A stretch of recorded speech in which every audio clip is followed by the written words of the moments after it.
రోమిలకు రాసిన పత్రిక 10వ అధ్యాయము 11వ వచనములో నీవు విశ్వసించిన విశ్వాసం నిన్ను సిగ్గుపడనీయదు అంటున్నాడు. ఏలయనగా ఏమనగా ఆయన యందు విశ్వాసము ఎవడును సిగ్గుపడ్డాడు అని. ఈ రాత్రికాల సమయంలో దేవుని యొక్క వాక్య భాగం రాయబడుచుంది. మనకు కలిగిన విశ్వాసము మనలను సిగ్గుపరచనీయదు. ఒకసారి మనం ఆలోచన చేసినట్లయితే మనము ఈ విధంగా అంటూ ఉంటాం, ఆవిడని నమ్మకుండా ఉండవలసింది, వాళ్ళని నమ్మకుండా ఉండవలసింది, వాళ్ళు నమ్మటం వల్లే నాకింత నష్టం అనేది వచ్చింది, లేకపోతే వాళ్ళ వల్ల నాకు సిగ్గు వచ్చింది. మనం అంటూ ఉంటాం, సిగ్గొచ్చేలా చేసావమ్మా అని. చాలాసార్లు అంటూ ఉంటాం మన యొక్క జీవితంలో మనకు కలిగిన ఇబ్బందుల వల్ల, మనం ఉంచిన నమ్మకం వల్ల మనకు బుద్ధి వచ్చేలాగా. ఎందుకంటే 15వ అధ్యాయం లూకా రాసిన సువార్తలోనే రాయబడి వచ్చింది, వాడికి బుద్ధి వచ్చినప్పుడు అని, వాడికి సిగ్గు వచ్చినప్పుడు అని రాయబడి వచ్చింది. అంటే పందులు తినే ఆహారం కూడా తినడానికి కూడా అవకాశం లేని సమయంలో వాడికి సిగ్గు వచ్చింది, బుద్ధి వచ్చింది వాడికి. కానీ ఇక్కడ వాక్యభాగం రాయబడి వచ్చింది, ఎవరి మీదైతే మనము విశ్వాసాన్ని కలిగిన వారిగా ఉన్నామో ఆ విశ్వాసము మనలను సిగ్గుపడనీయదు. ఒకసారి మనము ఆలోచన చేస్తున్నట్లయితే we are saved from the shame. మనము ఆ సిగ్గు అవమానములో నుంచి మనము రక్షింపబడిన వారిగా ఉన్నాం. ఎందుకంటే ఆదికాండం 3వ అధ్యాయంలో ఎప్పుడైతే వారి కనులు తెరవబడినాయో, వారి యొక్క మనోనేత్రములు ఎప్పుడైతే తెరవబడ్డాయో వారు అప్పుడు తెలిసింది, మేము దిగంబరులమని వారికి తెలిసింది. మాకు సిగ్గు అన్నది ఒకటి ఉందని తెలిసింది. మేము దేవునితో మనకి మధ్య వ్యత్యాసం అనేది వచ్చింది అన్నప్పుడు వారికి తెలిసింది. కాబట్టి ఈ సిగ్గు అవమానం కలిగిన వారిగా మనము జీవిస్తున్న సమయంలో తండ్రి తన కుమారుని లోకంలోనికి పంపించాడు కనుక ఈ సేవ్డ్ ఫ్రమ్ ద షేమ్, ఆయన మనకున్న సిగ్గులో నుంచి మనలను కాపాడాడు. కనుక వాక్యభాగం రాయబడి వచ్చింది, ఆయన యందు విశ్వాసం ఉంచి వాడెవడును కూడా సిగ్గుపడడు అని. ఒకసారి చూడు 9వ అధ్యాయం 33వ వచనం చూద్దాం. 9:33, ఇదిగో నేను అడ్డురాతిని అడ్డుబండను సియోనులో స్థాపించుచున్నాను, ఆయనందు విశ్వాసం ఉంచి వాడెవడు కూడా సిగ్గుపడ్డాడు. ఆయనందు విశ్వాసం ఉంచి వాడు ఎవడు కూడా సిగ్గుపడ్డాడు. ఇక్కడ రాయబడి, ఇదిగో నేను అడ్డురాతిని అడ్డుబండను అంటున్నాడు.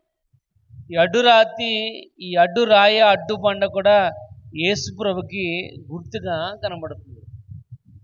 ఆయన ఈ లోకంలో ఉన్న సమయంలో ఆ యూదులు క్రీస్తుని నిరాకరించారు కనుక వారి యొక్క జీవితంలో సిగ్గు అన్నది కలిగిన వారుగా ఉన్నారు. ఎవరైతే ఆయనను వెంబడిస్తారో, ఎవరైతే ఆ యొక్క అడ్డురాయిగా ఉన్న యేసుప్రభుని వారి యొక్క జీవితంలోనికి ఆహ్వానించే వారిగా ఉంటారో వాక్యభాగం రాయబడుచుంది, ఆయనందు విశ్వాసం ఉంచేవాడు ఎవడును కూడా సిగ్గుపరచబడ్డాడు. ఈ రాత్రికాల సమయంలో దేవుని యొక్క వాక్యం వింటున్నాం మనము. నీ విశ్వాసం నిన్ను సిగ్గుపడనీయదుగా ఉంది. ఎందుకు నీ విశ్వాసం నిన్ను సిగ్గుపడనీయదుగా ఉందంటే నేర్చుకుందాం. అదే 10వ అధ్యాయం 8వ వచనం చదువుకుందాం. 10వ అధ్యాయం 8వ వచనం, అదేమని చెప్పుచున్నది, వాక్యము నీ వద్దను నీ నోటను నీ హృదయములో ఉన్నది, అది మేము ప్రకటించు విశ్వాస వాక్యమే. ఇక్కడ మొదటిగా రాయబడి వచ్చింది, this is the word of faith, విశ్వాస వాక్యము. నువ్వు దేని మీద అయితే విశ్వాసాన్ని కలిగి ఉన్నావో, ఏ విశ్వాసం నిన్ను సిగ్గుపడనీయదుగా చేస్తుందో ఆ విశ్వాసం ఏంటంటే ఇక్కడ రాయబడుచుంది, అది వర్డ్ ఆఫ్ ఫెయిత్, విశ్వాస వాక్యం. ఈ విశ్వాస వాక్యం ఏముందంట, నీ వద్దనుంది, నీ నోటనుంది, నీ హృదయంలో ఉంది. కాబట్టి ఇప్పుడు ఈ విశ్వాస వాక్యం నీ దగ్గర ఉంది.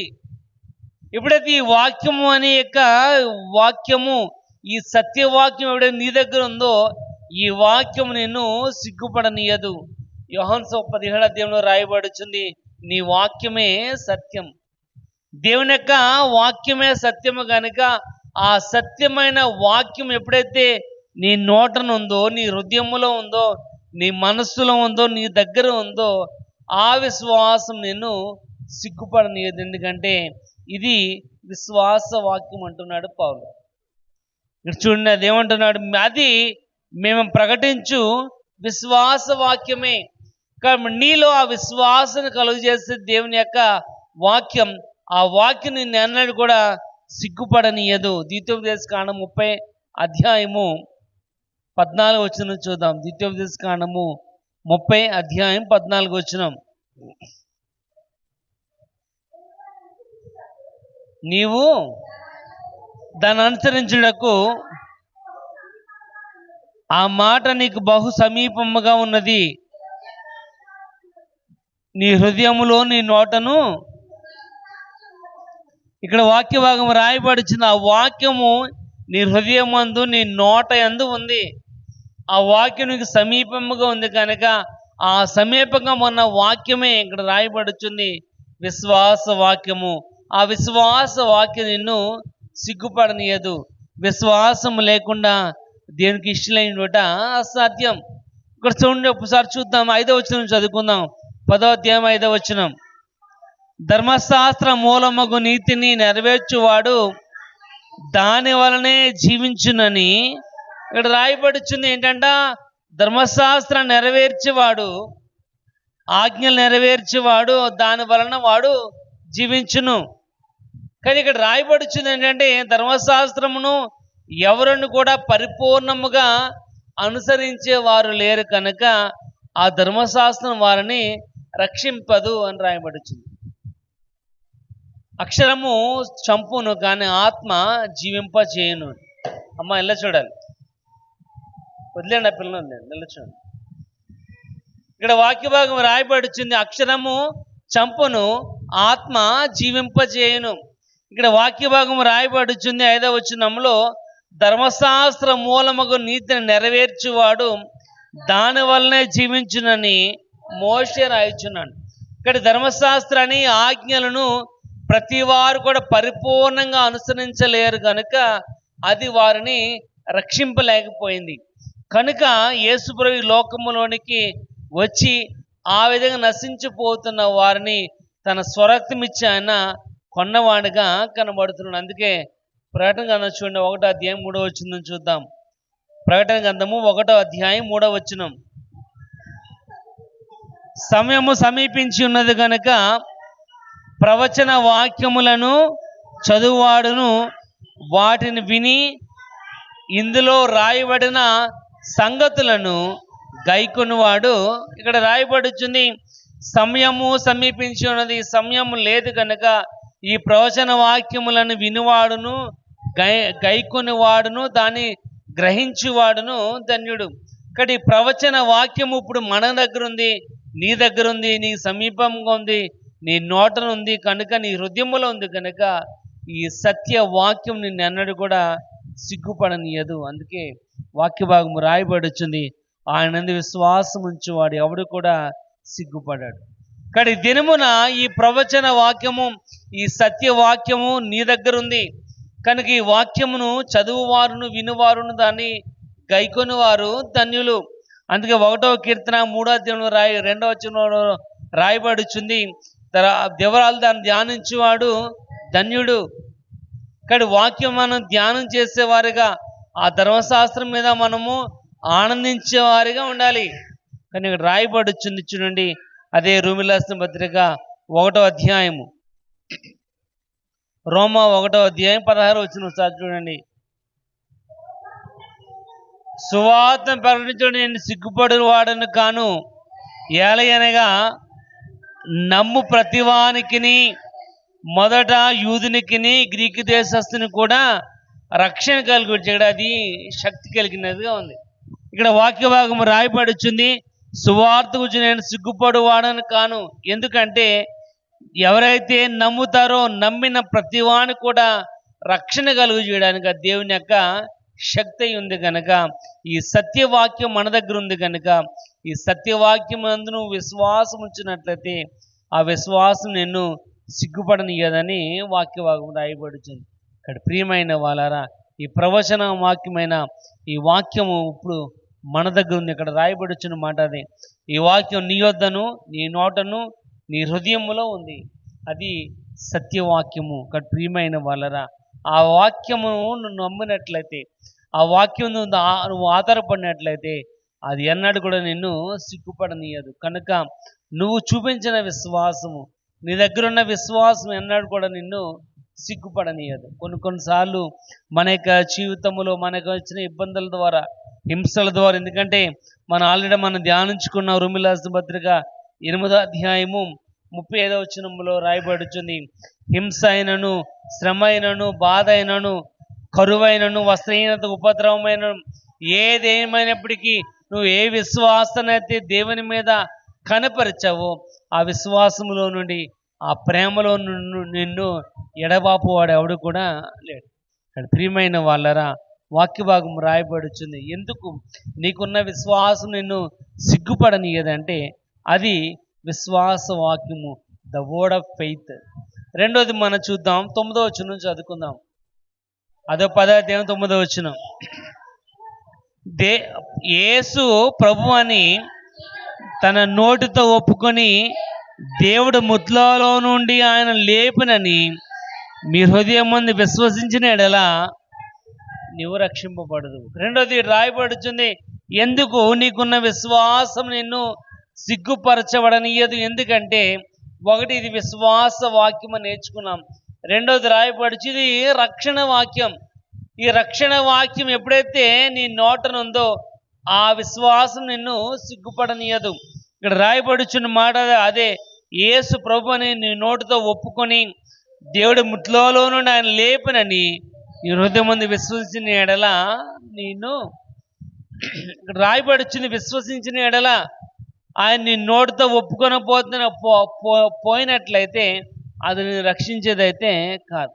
అది ఇక్కడ మనం చదువుకున్నాం కదా, 1:16, నమ్ము ప్రతివానికి రక్షణ కలుగు చేయడానికి దేవుని యొక్క శక్తి ఉంది.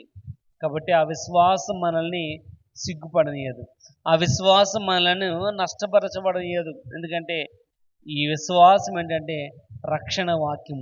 ఎప్పుడైతే ఈ వాక్యం ఎప్పుడైతే చదువావో, ఎప్పుడైతే ఈ వాక్యం నేర్చుకున్నావో, ఈ వాక్యమే శరీరధారిగా కృపాసత్య సంపూర్ణుడిగా మన మధ్య, నీ మధ్య నివసిస్తుంది. ఆ వాక్యం మీద మనము ఆధారపడే వారికి ఉండాలి. ఇక్కడ ఈ రక్షణ పొందుకోవడానికి మనం 2 పనులు చేయాలని ఈ వచనం రాయబడుచుంది.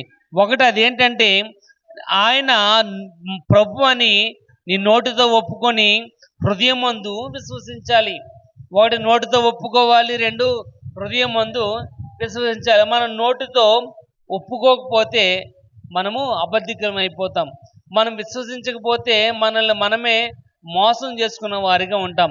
కానీ ఇక్కడ వాక్య భాగం రాయబడుచుంది, ఇది రక్షణ వాక్యం కనుక ఈ రక్షణ వాక్యం నిన్ను అన్నది కూడా సిగ్గుపరచనీయదు. కనుక ఆ వాక్యం మీద మనం ఆధారపడాలి. అందుకే అపొస్తలుల 4:5 రాయబడుచుంది, నజరేయుడైన యేసు నామంలోనే రక్షణ ఉంది తప్ప భూమి మీదనున్న ఏ నామంలో కూడా రక్షణ అనేది లేదు. కాదు ప్రియమైన వాళ్ళరా, ఈ రక్షణ వాక్యము మన దగ్గర ఉంది, మన హృదయంలో భద్రపరచబడి ఉంది. కనుక ఈ విశ్వాసం మనల్ని ఏనాడు కూడా సిగ్గుపరచబడనీయదు. అందుకే పౌలు అంటున్నాడు, నేను సిగ్గుపడేవాడనైతే కాదు. ఎందుకంటే అది దేవుని యొక్క శక్తిగా మనలను రక్షించేదిగా ఉంది. చూడండి, అపొస్తలుల కార్యాలు 10వ అధ్యాయము 43వ వచనం చూద్దాం. అపొస్తలుల కార్యాలు 10వ అధ్యాయం 43వ వచనం. ఆయనందు విశ్వాసం ఉంచి వాడెవడో ఆయన నామ మూలముగా పాప క్షమాపణ, ఇక్కడ రాయబడుచున్న ఆయనందు విశ్వాసం ఉంచి వాడెవడో ఆయనను తన నోటితో ఎవరైతే ఒప్పుకుంటారో ఒప్పుకున్న ప్రతి వానికి కూడా ఇక్కడ రాయబడుచుంది పాప క్షమాపణ అన్నది కలుగుతుంది. అందుకే 15వ అధ్యాయము లూకా రాయబడుచుంది ఏంటంట, 99 మంది కంటే 99 మంది కంటే ఒక పాప రక్షింపబడటం వల్ల పరలోకం వచ్చేలా అను. ఇక్కడ పాప క్షమాపణ కలగాలి అంటే యేసు ప్రభుని ఏం చేయాలంటే ఒప్పుకోవాలి. ఇక్కడ అదే మాట రాయబడుచుంది. యేసు ప్రభుని నోటితో ఒప్పుకొని దేవుడు ముద్దులలో నుండి ఆయన లేపినని నీ హృదయం ముందు విశ్వసించినట్లయితే నువ్వు రక్షింపబడతావు. కాబట్టి ఒప్పుకోవాలి, అదేవిధంగా విశ్వసించాలి. మనం ఒప్పుకొని విశ్వసించకపోయినట్లయితే మన అబద్ధికులం. కాబట్టి అబద్ధికులు పరలోక రాజ్యాన్ని స్వతంత్రించుకోలేరు. కాబట్టి వాక్య భాగం రాయబడి వచ్చింది, విశ్వాసం ఉంచు వాడెవడో వానికి అనేక జీవితంలో పాప క్షమాపణ అనేది కలుగుతుంది. చూడండి, అదే అపోస్తలుల కార్యాలు 14వ అధ్యాయం చూద్దాం. 14వ అధ్యాయము 38 వచనం. 14:38 అపోస్తలుల కార్యాలు. కాబట్టి సహోదరులారా, ఈయన ద్వారానే పాప క్షమాపణ మీరు మోషే ధర్మశాస్త్రం వలన ఏ విషయములోనూ నీతిమంతులుగా తీర్చబడలేకపోతురు. రాయబడి వచ్చింది, మోషే ధర్మశాస్త్రం వలన మీ యొక్క జీవితంలో ఏ విషయంలోనూ కూడా నీతిమంతులుగా మీరు తీర్చబడలేరు. ఇక్కడ ప్రియమైన వాళ్ళరా, వాక్యభాగం రాయబడుచుంది, ఇది రక్షణ వాక్యము కనుక ఈ వాక్యము నిన్ను సిగ్గుపడనీయదు అని రాయబడుచుంది. ఒకసారి చూస్తున్నట్లయితే పౌలు శీలలు కూడా చెరసాల్లో ఉన్నప్పుడు ఆ యొక్క పౌలు శీలలు పాటలు పాడు దేవుని స్తుతించినప్పుడు ఏమైందంటే ఆ చెరసాల పునాదులు అదన్నట్లుగా కనబడుతున్నాయి. ఎప్పుడైతే ఆ తాళపు చెవులని తాళాలన్నీ కూడా ఎప్పుడైతే ఊడిపోనియో జనమందరూ కూడా పారిపోయారేమో అనుకుని ఆ చెరసాల నాయకుడు ఆత్మహత్య చేసుకోవాలనుకుని ప్రిపేర్ అయిపోతున్న సమయంలో జరిగిన సన్నివేశం ఒకటి రాయబడి చూడండి, చదవండి. 16వ అధ్యాయము 31వ వచనం. అపోస్తలుల కార్యాలు 16వ అధ్యాయం 31వ వచనం. అందుకు వారు ప్రభు అయిన యేసునందు విశ్వాసముంచుము, అప్పుడు నీవును నీ ఇంటి వారును రక్షణ పొందు. కాబట్టి ఇది రక్షణ వాక్యము కనుక మనము రక్షింపబడాలి అంటే యేసు ప్రభుని మనము ఒప్పుకోవాలి, యేసు ప్రభుని అందు విశ్వాసాన్ని కనపరచాలి. ఇక్కడ రాయబడి ఎప్పుడైతే ఆ చెరసాల నాయకుడుతో ఆ పౌలుశీలు అంటున్నారు, ఇప్పుడైనా నువ్వు యేసు ప్రభుని కనుక నమ్మినట్లయితే, ఆయన్ని విశ్వసించినట్లయితే నీవును నీ కుటుంబం కూడా రక్షింపబడతారు అని. అక్కడ అదే అధ్యాయం రాయబడుచుంది, లూదియా దైవభక్తి గల స్త్రీ రాయబడుచుంది. ఆమె ఓదరంగు పొడి నమ్ముకునే తుతేరా పట్టణస్తురాలు. ఎప్పుడైతే పౌలు చెప్పిన మాటలు ఎప్పుడైతే ఆమె విందో ఆమె హృదయము తెరవబడింది. ఎప్పుడైతే ఆమె హృదయం తెరవబడిందో ఆ కింద మనలో రాయబడుచుంది, ఆమెను ఆమె ఇంటి వారిని కూడా రక్షణ పొందిన వారిగా కనబడుతున్నారు. కాబట్టి ప్రియమైన వాళ్ళరా, ఏ విశ్వాసం అయితే నిన్ను బలపరుస్తుందో, ఏ విశ్వాసం అయితే కలిగి ఉన్నవాది నిన్ను అన్నది కూడా సిగ్గుపరచబడనేది. ఎందుకంటే ఇది రక్షణ వాక్యం అని రాయబడుతుంది. ఇది రక్షించే వాక్యము. ఇక్కడ రాయబడుచుంది మాట చూడండి, ఆ కింద వచనం 12వ వచనం రాయబడుచుంది, యూదుడని గ్రీకు దేశస్తుడని ఏ భేదము లేదు, ఒక్క ప్రభువే అందరికీ ప్రభువే ఉన్నాడు. ఏ భేదం లేదు, ఎవరు కూడా మార్పు లేదు. ఆయన దగ్గర ఏ కులమని మతమని ఏ విభేదాలని లేవు. కానీ వాక్య భాగం రాయబడుచుంది, ఎవరైతే ఆయనందు విశ్వాసం ఉంచుతారో విశ్వాసం ఉంచిన ప్రతి వానికి కూడా ఇది రక్షణ వాక్యముగా ఉంది. ఒకటి విశ్వాస వాక్యముగా ఉంది, రెండోది రక్షణ వాక్యముగా ఉంది. కనుక ఈ వాక్యము నిన్నెన్నడూ కూడా సిగ్గుపరచబడని ఇక్కడ రాయబడుచున్నమాట. ఆయన విశ్వాసం ఉంచే వాడెవడను కూడా సిగ్గుపడని లేఖనము చెప్పుచుంది. ప్రియమైన వాళ్ళరా, ఈ దైవ వాక్యం తెలియజేస్తుంది. అటువంటి విశ్వాసాన్ని కనుక నువ్వు కనపరిచినట్లయితే నీ యొక్క జీవితంలో ఇది రక్షణ వాక్యముగా, రక్షణ కలుగజేసే వాక్యముగా ఉంది. చూడండి, 1 పేతురు 1వ అధ్యాయము 23వ వచనం చూద్దాం. 1 పేతురు 1వ అధ్యాయం 23వ వచనం. మీరు క్షయబీజం నుండి కాక శాశ్వతమగు జీవము గల దేవుని వాక్య మూలముగా అక్షయ బీజము నుండి సృజింపబడిన వారు. ఇక్కడ రాయబడుచు మీరు క్షయమైన బీజము నుండి, నాశనకరమైన బీజం నుండి, ఉపయోగం లేని బీజం నుండి వచ్చిన వారైతే కాదు. ఇక్కడ రాయబడుచుంది శాశ్వతము గల జీవము గల దేవుని యొక్క వాక్యం అనే అక్షయ బీజము నుండి ఏర్పాటు చేయబడిన వారు. కనుక నీ యొక్క జీవితమునకు రక్షణ కలుగజేసే వాక్యాన్ని నీ దగ్గర ఉంది. కనుక ఇక్కడ రాయబడుచుంది నీ వాక్యం నీ దగ్గర ఉంది, నీ నోటను ఉంది, నీ హృదయములో ఉంది. ఎందుకంటే ఇది రక్షణ వాక్యం. కాబట్టి ఈ వాక్యాన్ని నమ్ముకున్నవాడు, ఈ వాక్యం మీద ఆధారపడినవాడు ఎన్నడూ కూడా సిగ్గుపరచబడనీయడు అని రాయబడుచుంది. ఇక్కడ ప్రియమైన వాళ్ళరా, ఇది ఒకటి విశ్వాస వాక్యము, రెండోది రక్షణ వాక్యం. మూడోది చూద్దాం, 10వ వచనం చదవండి. 10వ అధ్యాయం 10వ వచనం.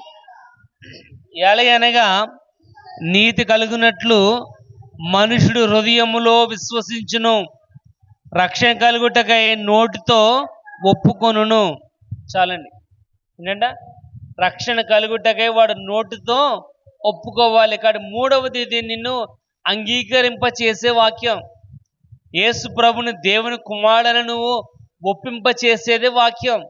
కాబట్టి ఎప్పుడైతే నువ్వు ఒప్పుకున్నావో అప్పుడే నిన్ను దేవుడు తన బిడలుగా అంగీకరించిన వాడిగా కనబడతాడు. యోహాను సువార్త 1వ అధ్యాయము 12వ వచనం రాయబడి, తను ఎందరు అంగీకరిస్తారో అంగీకరించిన వారందరూ కూడా వాని యొక్క బిడలుగా, కుమారులుగా, కుమార్తెలుగా ఉండడం గల కారణం ఏంటంటే ఆయన నందు విశ్వాసం ఉంచడం. ఇక్కడ రాయబడుచుంది నోటితో ఒప్పుకున్న వాడు వాని యొక్క జీవితమునకు ఆ విశ్వాసం ఎన్నడూ కూడా సిగ్గుపరచబడనియదని రాయబడుచుంది. నీతి కలిగినట్లుగా చూడండి, 10వ వచనం రాయబడి, ఎలయనగా నీతి కలిగినట్లు మనుష్యుడు హృదయములు విశ్వసించును, రక్షణ కలిగినట్లు నోటితో ఒప్పుకోవాలి. ప్రియమైన వాళ్ళరా, ఇప్పుడే ఈ యొక్క విశ్వాస వాక్యం ఇది నీ యొక్క జీవితాన్ని ఒప్పుకోలు చేసే వాక్యం, దేవుని నిన్ను ఒప్పింప చేసే వాక్యం. కాబట్టి ఇక్కడ రాయబడుచు ఒప్పుకోవటం, విశ్వసించడం అని రెండు వేరు వేరు అర్థాలు ఇచ్చే పదాలు. ఒప్పుకోవటం వేరు, విశ్వసించడం వేరు. కానీ ఇక్కడ రాయబడి రెండు వేరు వేరు పదాలైనప్పటికీ ఈ రెండింటి యొక్క సమ్మేళనం అయితే మాత్రము ఒకటే. అదేంటంటే నీ యొక్క జీవితంలో ఎన్నడూ కూడా సిగ్గుపరచని అది యొక్క ప్రవచన వాక్యం. ఇక్కడ ఈ వాక్యము సత్యమై కృపాసత్య సంపూర్ణుడిగా మన మధ్య నివసిస్తుంది. కనుక ఆది అందు వాక్యం ఉండను, వాక్యము దేవుని వద్ద ఉండను, ఆ వాక్యము దేవుడై ఉండేది.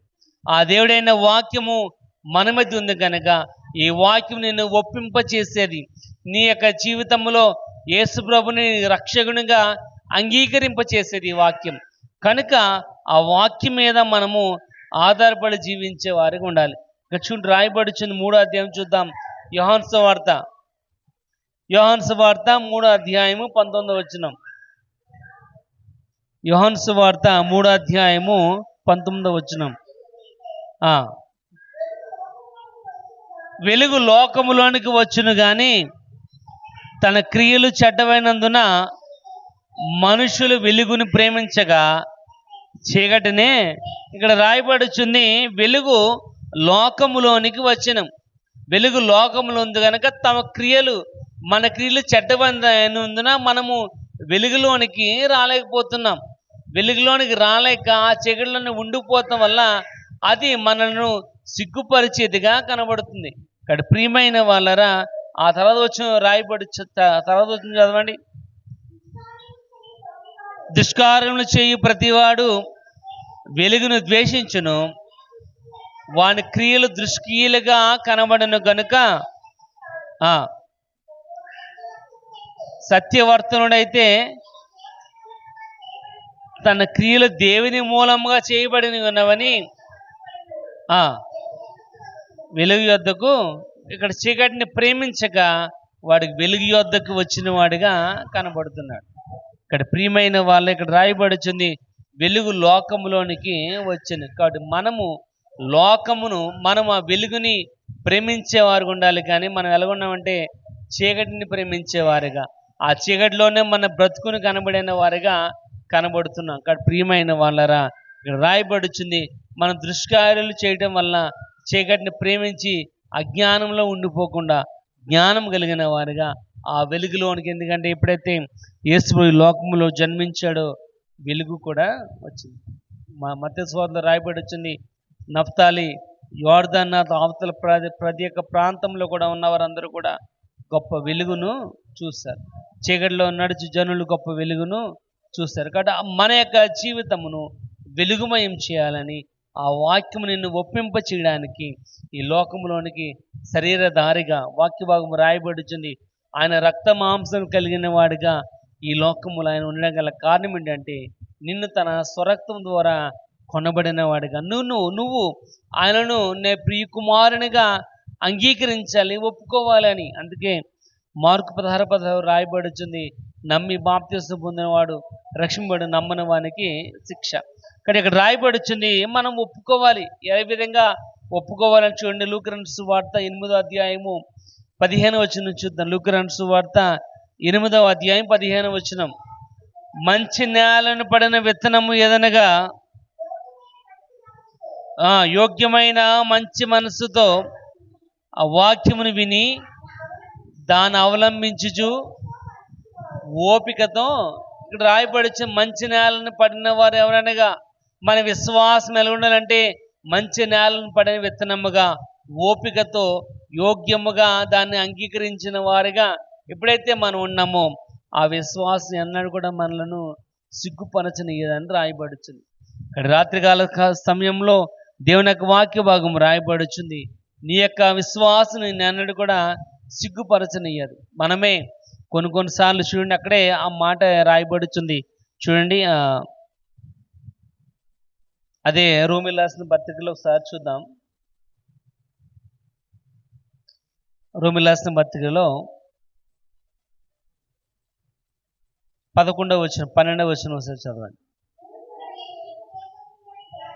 భేదం లేదు, ప్రభువై ఉన్నాడు, తన ప్రార్థన చేయవారందరి ఎడల కృప చూపుటకు ఆయన ఐశ్వర్యవంతుడే ఉన్నాడు. తన ప్రార్థన చేయవారు అందరి ఎడల, ఎవరైనా విశ్వాసం ఉంచుతారో ఆ విశ్వాస తగిన జీవితం ఎవరైతే జీవిస్తుంటారో వారందరికీ కూడా సహాయం చేయడానికి ఆయన ఐశ్వర్యవంతుడే ఉన్నాడు. ఇక్కడ వాక్య భాగం రాయబడుతుంది, నిన్ను సిగ్గుపరచని విశ్వాసం నువ్వు కలిగి ఉన్నావు. ఏ విశ్వాసం నువ్వు కనబరుస్తున్నావో ఆ విశ్వాసం నిన్ను సిగ్గుపరచబడనీయదు. ఎందుకంటే అది ఎప్పుడైతే నువ్వు ఒప్పుకున్నావో, మంచి నేలను పడిన విత్తనముగా ఎప్పుడైతే నువ్వు విని దాన్ని అవలంబించి ఓపిక ఎప్పుడైతే నువ్వు ఫలిస్తావో, తప్పకుండా విశ్వాసం నిన్ను నీ రక్షణ మార్గంలోనికి, విశ్వాస సత్యవాక్యంలో నిన్ను నడిపించేదిగా ఉంది. ఆ విధంగా ఎప్పుడైతే నువ్వు నడిపించబడ్డావో అది నిన్ను కాపాడేదిగా ఉంది. ప్రియమైన వాళ్ళరా, మన కొన్నిసార్లు దేవుని యొక్క మాట మనము మీరి, దేవుని యొక్క మాటకు మనం లోపడక మన ఇష్టానుసారంగా మనం జీవించు ఉన్న వారిగా మనకు కనబడుతూ ఉండే. ఎప్పుడైతే ఆ విధంగా ఉన్నామో అనేకమైన ఇబ్బందులు, శోధనలు, కష్టాలు మన యొక్క జీవితంలో కలిగిన వారిగా ఉన్నాయి. అందుకే ఈ ఎఫెసీ రాసిన పత్రిక 2వ అధ్యాయము 8వ వచనం రాయబడుచుంది, మీరు విశ్వాసం ద్వారా కృపచేతనే రక్షింపబడి. ఇది మీ వలన జరిగినది కాదు కానీ దేవుని యొక్క బహుమానం. ఇక్కడ ప్రియమైన అమ్మా, మాట్లాడకుండా ఇంటికి వెళ్ళిపోయి మాట్లాడుకున్నాం, డిస్టర్బ్ చేయకండి, ఇంటికి వెళ్ళిపోండి మాట్లాడుకుంటాం. ఇక్కడ రాయబడి మీరు విశ్వాసం ద్వారా కృపచేతనే రక్షింపబడి ఉన్నారు. ఇది మీ వలన జరిగినది అయితే కాదు. ఇక్కడ వాక్య భాగం రాయబడుచుంది, ఆయన యొక్క సత్య వాక్యము ద్వారా నువ్వు రక్షింపబడి ఉన్నావు కనుక ఆ వాక్యం నిన్ను అన్నది కూడా సిగ్గుపరచబడనిదని రాయబడుచుంది. ఏమనగా ఆయన విశ్వాసం ఉంచి వాడెవడో సిగ్గుపడాడని లేఖనం తెలియజేస్తుంది. ఎందుకంటే ఒకటి అది విశ్వాస వాక్యము, రెండోది రక్షణ వాక్యం, మూడోది ఒప్పుకోలు చేసే, అది అంగీకరింప చేసే వాక్యం. కాబట్టి ఎప్పుడైతే ఆ వాక్యాన్ని ఎప్పుడైతే నువ్వు నీ హృదయపూర్వకంగా ఎప్పుడైతే అంగీకరించావో తప్పకుండా ఆ వాక్యం నీ యొక్క జీవితంలో సమాధానం కలుగజేసేదిగా ఉంది. ఎందుకంటే ప్రకటనలో రాయబడుచుంది 19వ అధ్యాయంలో, జీవ వాక్యం అని ఆయనకి పేరు అనేది పెట్టబడింది. వాక్యం అనే పేరు ఆయనకి పెట్టబడింది. ఇక్కడ వాక్యం అనే పేరు పెట్టబడిన ఆయన నీ మధ్య నివసిస్తున్నాడు. ఆ వాక్యం అనే పేరు పెట్టిన ఆయన దగ్గర రక్షణ ఉంది. ఆయన ప్రభు అయిన క్రీస్తు ఈ లోకములో నశించిపోతున్న నీ యొక్క జీవితములను వెలుగు కలిగించడానికి, నీ యొక్క సిగ్గుతో అవమానంతో నీ యొక్క జీవితమును సిగ్గు సిగ్గు సిగ్గుపరచబడకుండా నువ్వు నీతిమంతుడిగా ఉండాలని, నీ యొక్క జీవితంలో నీతి కలుగు చేయాలని, నీ నోటితో ఒప్పుకోవాలని, విశ్వసించాలని ఇక్కడ రాయబడుచుంది. ఆ సత్యవాక్యమే నీ దగ్గర ఉంది, నీ చేతిలో ఉంది, నీ ప్రక్కన ఉంది, నీ హృదయంలో ఉంది. కనుక దాన్ని నోటతో ఒప్పుకోవాలి, కనుక దాన్ని నోటితో అంగీకరించిన వారిగా ఉండాలని వాక్యవాగం రాయబడుచుంది. ఇక్కడ ప్రియమైన వాళ్ళరా, అటు కృపను దేవుడు మనకు అనుగ్రహించగల ప్రార్థన చేద్దాం. దేవుడి కొద్ది మాటలు మనం ఇంట్లో దీవించి ఆశీర్వదించును గాక.